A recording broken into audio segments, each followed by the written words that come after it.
Yo, what's up? Nandito pa rin tayo sa Modis Bike Shop sa Pugat Lawin. Dito yan sa Muñoz, Quezon City.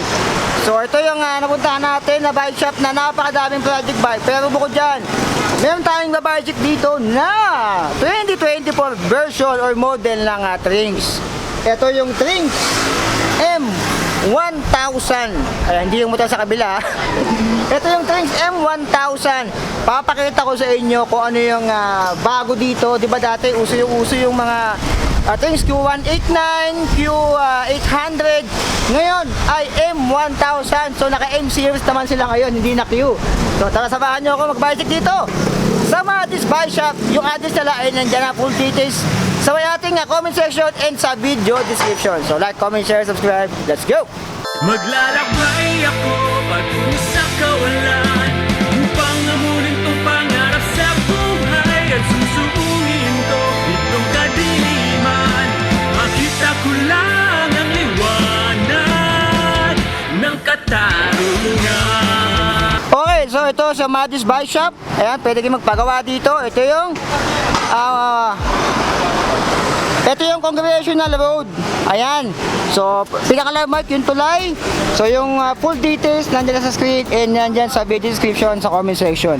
Ito yung mabike natin ngayon, si Trinx M1000. Ito yung 2024 model ni Trinx. So, dito pala lumalapag yung mga latest model ni Trinx. So, abangan nyo yung mga future uploads natin dito. Lalo na yung lalabas na bagong kapatid ni Mountain Peak Striker. Abangan nyo yan sa channel ko and dito sa Modis Bike Shop. So, basic muna natin to, si Trinx M1000. So, kung natatandaan nyo, may mga nabasic tayo noon na Trinx Q189, Q1000, Q800. Pero ngayon, kung mapapansin nyo, naka M series na sila. Ayan. Dati Q, di ba? Q189, Q800. Ngayon, M naman yung ginagamit nila ngayong mga 2024 model nila. Sasabihin ko sa inyo yung mga napansin ko na bago dito. Unang-una, yung kanyang frame.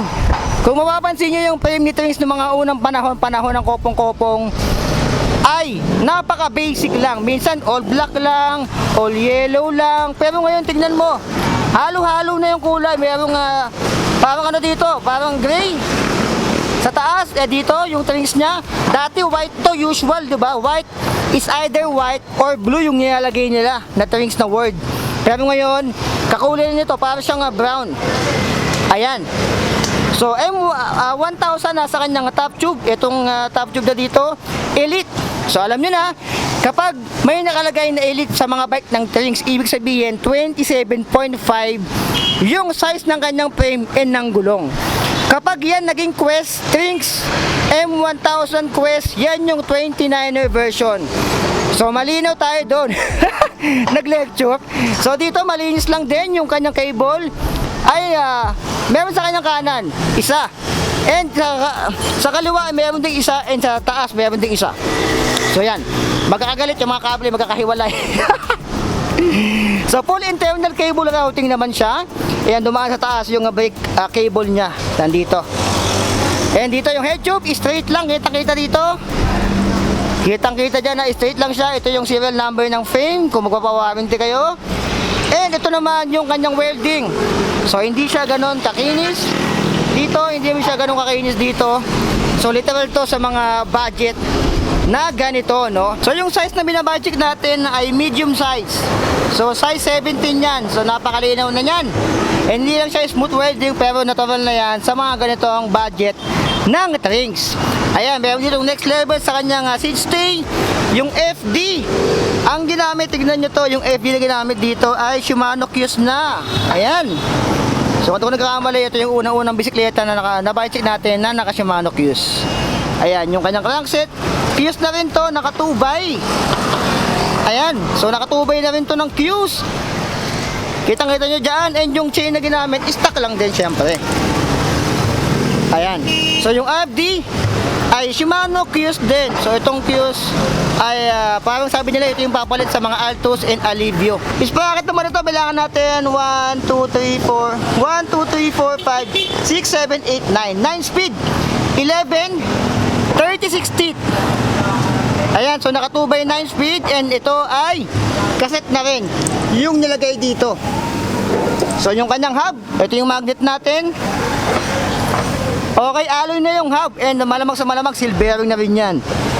Spokes naman ito ay 32 pieces, stainless yan and naka threader valve. Yung kanyang rim ay double wall alloy and ito ay wala lang siyang specific na brand. Parang nylon lang yung nakalagay dito. Tingnan natin yung size. Ayan, 27.5 by 2.10. Ayan, so alien yung gulong. Wala siyang specific na brand. Pero 2.10 yan. Ayan, nakapass rolling na rin. Sa likod naman, naka-IS mount or international standard yung kanyang brake caliper. Nasa labas, 160mm rotors, naka 6 volts. And naka QR din siya dito sa likod. And may freebie na stand or kickstand na kasama. So yung seat post, bagitin natin. Okay, alloy yung seat post. Alloy din yung kanyang seat post clamp, seat clamp. Ito bakal na part. So alam niyo natin yan. Yung trings naman na saddle ay trings. Baliktad. Yung saddle naman ay trings. Ayan. And sa fork naman, matik na to. Kapag gantong budget, bakal pa yan. And may manual lockout na rin, 80mm travel, bakal din to and elite. So yung wheelset sa unahan, same lang din sa likod. Ito ay naka 27.5 by 2.10, spokes 32, naka shredder valve, and double wall alloy rim, naka pass rolling na rin. Ito yung fork niya sa harap. 160mm rotors, naka 6 volts yan. And yung kanyang handlebar, tignan natin. Okay, baka lang yung handlebar niya dito. Yung kanyang handle grips, wala lang lock on, pero malambot na rin siya dito. Ayan. So yung kanyang stem ay parang 80mm and yung kanyang headset, feeling ko pag mga ganitong rings ay ball bearing pa. So correct me if I am wrong. Kumanta pa. Yung shifter niya ay Shimano Q's na rin. And yung brake na ginamit ay Clark's. Yan si Superman, si Clark's Kent. So ayan, si Trings M1000 Elite. So meron po tong isang version, yung M800. Malamang sa malamang na-post ko na rin yun. Ito yung 2024 version. So malalaman nyo pag 2024 version ni Trings, ito, naka M series sila ngayon dito. Ayan, sa dati kasi Trings Q189 Quest, Elite, ito naman M1000, so naka M series sila ngayon. Dati kasi Q1000, Q189, Q800, ngayon M800, M189, siguro yung iba, hanapin pa natin yung mga bago. Tsaka yung kulay niya nagbago na. So hindi na siya yung tulad ng dati. Nagbago na. So lahat talaga nagbabago. No? Change is the only constant thing in this world. Ayan, Constantine. So ayan, kita-kita nyo yung bago dito. So abangan nyo yung update natin dito kay Madis Bike Shop. So dito nga pala ay pwede kayong mag home credit, installment, ayan, buy now, pay later. Yung kinikater nila, pwede dito mag wholesale, retail, bike parts and accessories. Nag-accept sila ng major credit cards dito sa Madis Bike Shop. Ayan, pwede rin ditong Visa, Home Credit, Mastercard, bike installment, ayan.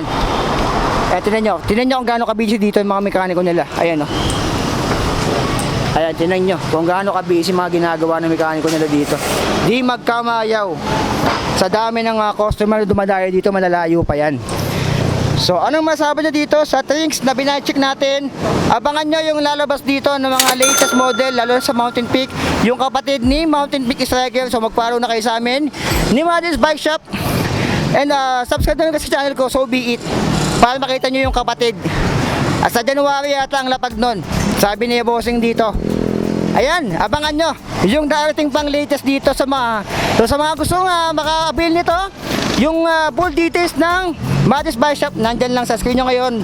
Ito yung kanilang address, contact number, and sa details, nandyan sa comment section, and sa video description.